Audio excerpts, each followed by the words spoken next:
Welcome back to our Divinity Original Sin 2, the 2020 guide. Alright, we are now starting off on the island that Act 2 is on, and we are going to jump right on in. Alright, so, if you look on our map here, there's a little red flag following us around. It says Beast. That's it, just Beast. So we're going to talk to Beast.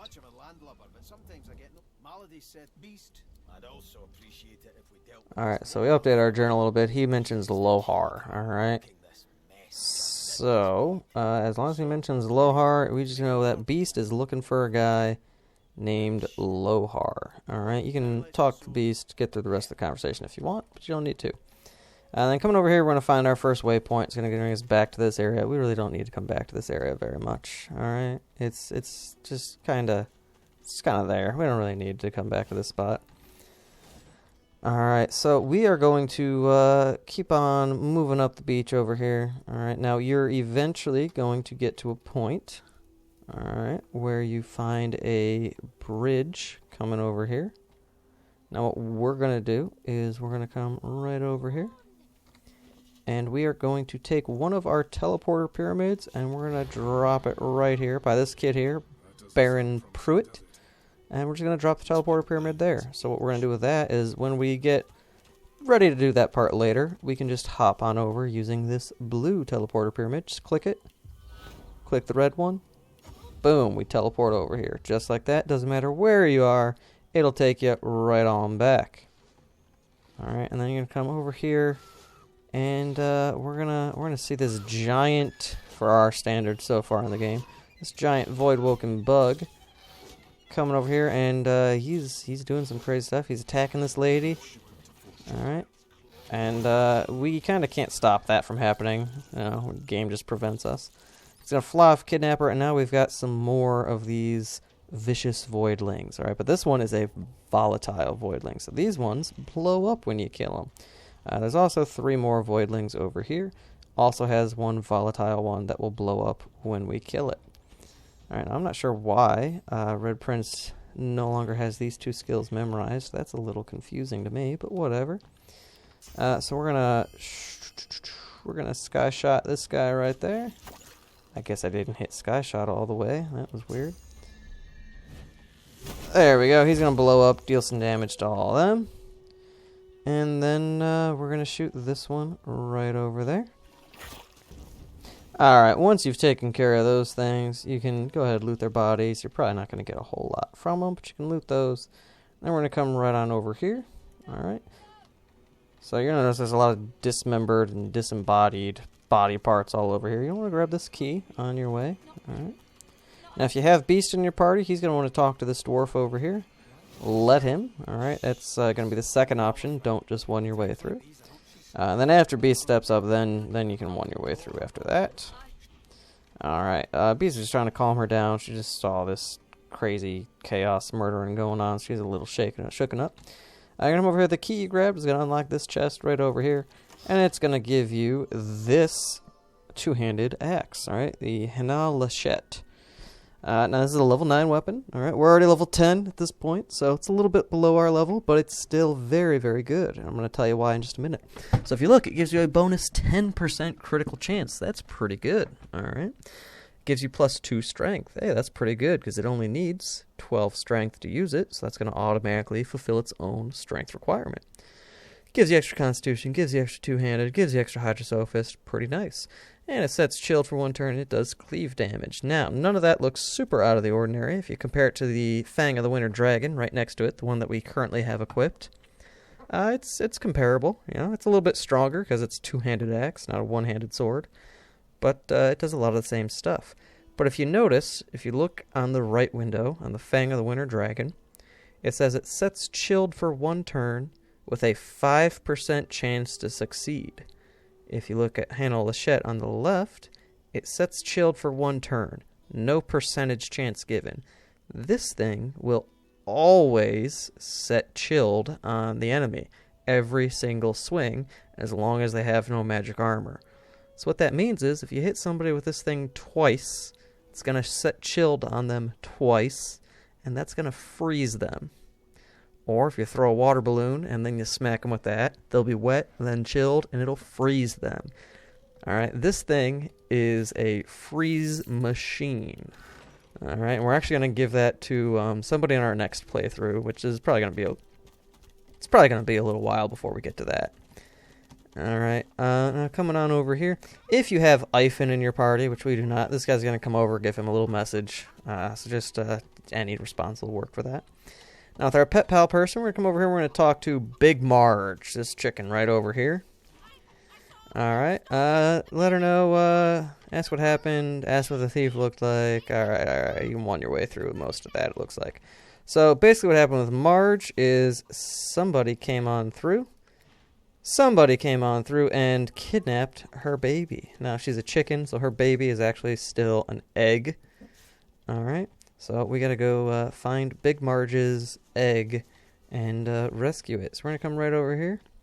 Now the egg is over here. You can barely see it right there. Alright, oh, there we go. Peeper, sorry, not pepper, Peeper. So the baby chick, it's already got a name, even though it's still an egg, it's Peeper. Alright, now we're going to get ambushed here by these void-woken eggs. Alright, these small vicious eggs. Alright. So they're going to hatch with these little void hatchlings. And, you know, they're just kind of, you know, they're little void hatchlings. Alright, we're going to cook them up. Alright, they go down real easy. They're level 1. Alright, I don't even think that gives any experience. Alright, just take them all down real lickety quick. And once you do a decent amount of damage, this Venom Wing Voidwoken is going to pop up. Alright, so these are now going to be pretty standard Voidwoken here. Alright, a little bit bigger than the average ones we saw in Act 1. In Act 1, we just saw the little worms. Here, the worms have gone through some kind of metamorphosis type thing, and they've become these big ol' winged bugs. Alright. Quite a bit tougher than the little worms, especially because they actually have armor now. You can look, these guys have different amounts of resistances depending on the type, but a Venom Wing is going to be poison immune. Alright. So, we're going to just fight it like normal, but not use any poison damage, which is fine, because I don't use a whole lot of poison damage on these characters anyway. Alright, once take him down, and there might be some unforeseen surface effects here with some of the cursed stuff that they bleed out. But once you get rid of them, you're going to come on over here. If you want to restore some source, alright, there is a little source puddle right there. Alright, and you're going to come right over here, preferably with your person that has Pet Pal. You're going to grab Peeper, alright.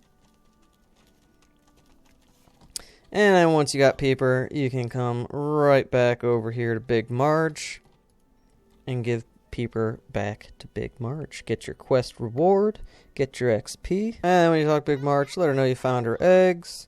Hand her the egg you rescued. You get 5,000 XP.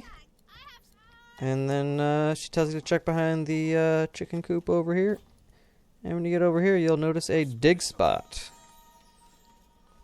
You dig that on up, and you will find a ruby, which you can sell for a decent amount of gold. Not a ton of gold, but you know it's nice. You know it's very polite of her. All right, we're gonna end this video over here with this combat real quick. Now, if you are playing on Tactician or Honor mode, this combat can be pretty difficult. All right. Especially if you're a physical damage party. This encounter right here is a prime example of why going all physical damage is not really a great idea. Alright, it works on Classic fine, but on Tactician and Honor mode, not the best. So what we're going to do, we're going to split these guys up a little bit. Mumbo's going to be coming right over here. I don't know why Pyramus is running over that way. But Pyramus is going to come over there. Mumbo's going to come over there. Beast is going to come here. And Red Prince right there. Alright, so for this encounter, alright, this is Meister Siva. This is the person that we came all the way over to this area. This whole island. We came here just to see her. Alright. There's a few different ways you can go about doing this encounter. You could talk to her, free her, let her down. If you want, you can bribe this Executioner Ninyan right here, which is perfectly alright, but you don't get XP for the combat if you bribe her, so we're not going to do that. And what we are going to do is we're going to re-equip Beast's other dagger so that he starts off with both of them equipped. Alright, so what we're going to do is we're going to talk to Meister Siva.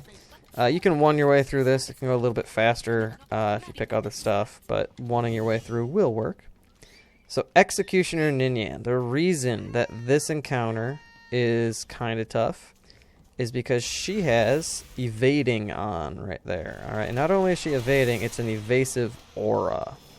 Okay, so if you look over here, these guys are evading, the dog's evading, alright.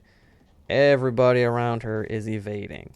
So what that does is that gives them 90% chance to dodge. So if Red Prince, trying to shoot them, shows a 10% chance to hit, 5% chance there, 5%, 10%, 0% chance to hit this guy. Oh, because he's a silent monk. Silent monks already have a pretty high dodge. So, magic damage works very well here because they can't dodge magical attacks. So if you're an all-physical damage party, unless you got a really good Necromancer, these guys are going to be pretty tough. Alright, so what we're going to do, since this guy has no magic armor, we're going to come over here, and we're going to hasten up the guys we got that do have some magical attacks. Alright. So now Mumbo is hastened, and he's got Clear Mind right there. And we're going to do probably the same to Pyramus. Alright, so let's just check how many haste scrolls we've got. Oh, we got 3 right there, and everybody else has 1 or 2. Yeah, okay. So we're also going to haste up Pyramus here. That's going to be it for right now. We're also going to use Elemental Arrowheads right there on the ice, get some water damage on those arrows. If you want, you could re-equip the Gloves of Teleportation on somebody. The teleport will also work here. Alright, so we've got Mumbo followed by Pyramus here. Now, if you look, these guys are all kind of bunched up. We can just use Worm Tremor and get all of these guys entangled. So we're going to do that. Alright, and because we've got Torturer... oh, unfortunately, that hit Beast. I was trying to avoid Beast. So now, we have a 96% chance. Alright. So, Entangled, movement speed, minus 100, dodge, minus 70 on dodge. Alright. So, we have a much, much, much higher chance to hit them. And then we're going to make that chance even higher. We're going to try and hit them all with Impalement. Alright, hopefully this doesn't hit Beast. The last one didn't have him highlighted and still hit him. Let's see how this one does. Looks like that one completely missed Beast. That's what we want to see. Alright. So now they should be slowed as well. Alright, so slowed, minus 30 dodging. Entangled, minus 70 dodging.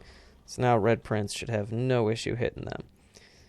But we're not going to hit them with Red Prince right away. We're going to move this guy over here too. Just because he's not lumped up with the rest of them. And I like lumping these guys up. It makes them easier to kill. We're going to shoot a nice, pretty fireball right there. Hit them all. Alright. And then we're going to end that turn. So now Beasts can still use Backlash even when he's entangled. I'm pretty sure Blitz Attack works the same. Yep. So now that we have a much, much, much higher chance of hitting them, we're going to do that. Now, because she's got all that physical armor, we're going to use Sawtooth Knife. Just go avoid the armor. Just go straight for health. Ah, it still missed. Alright, so you do have a much higher chance of hitting. 76 now instead of 10. But it's still not a guarantee. Alright, so we are going to... actually, we're going to petrify her, I think, maybe. Nah, we'll wait till next turn. We're going to end our turn right there. Now, these archers can still do a few things because they're ranged, right? They can still attack and stuff. Oh, they're going to shoot us with a freezing arrow. Good thing we still had armor. Alright, now that they're all kind of entangled, locked down, can't really do a whole lot. If you blind them, right, then they really can't do anything, right? If they cannot move, and they are blind, well, they're basically useless in combat. Alright, now Executioner Ninyan over here, she's burning. So we're going to use a poison dart right there. Alright, that's going to make a little mini explosion. And then because she has mostly physical damage that she does, we're going to put Fortify over here on Beast. Just get him all shielded up. Oh, she's going with Enrage. We're going to take a lot of damage right here. Water Balloon. Ooh, she's freezing Beast. That's not good. I don't want Beast to be frozen. Alright, so now we got these guys. Much higher chance to hit them, but I think we're going to go for Executioner Ninyan first. Alright, because once she goes down, the rest is easy. Alright. So what we're going to do is we're going to hit her with this. Actually, she might have water resistance. Let's check. She does have a little bit, but she has negative fire resistance. Let's shoot her with a fire arrow and simultaneously thaw Beast. Alright, now she's only got 2 HP left. Alright, so we are going to... yeah, we're still going to hit her with another magic arrow. Why not, right? We've got plenty to spare. We got 15 of these. Right there. Now that Executioner Ninyan is gone, we can attack these guys with whatever we want. They don't have any extra dodge chance. So this should be a pretty easy cleanup from here. Once you clear them out, you can get another water-based axe from Magister or Executioner Ninyan. Alright, so we're going to wait for that electricity to wear out. Our Executioner Ninyan will have Executioner Ninyan's axe. It's very similar to the Hana Lachette that we got, except it gives 20% crit chance. Alright, double the amount from the other one.